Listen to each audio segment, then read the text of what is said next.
Ma cosa fa le acciughe in Valmaera? Cioè, è un pesce. Comunque questa cosa che queste specialità di mare siano un prodotto tipico qui della montagna è una cosa veramente particolare.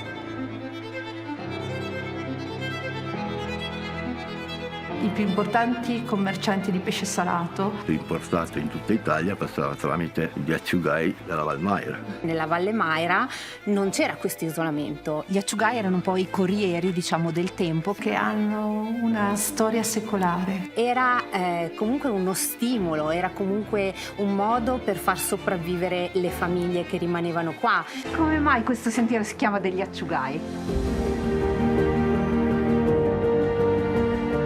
Diciamo che la realtà si confonde un po' con la leggenda. Una valle in cui le persone cercavano di fare il più possibile per rimanere qui. Gli acciugai che sono nati qui, alla fine sono sempre tornati, quindi amavano la loro terra e volevano tornare qui.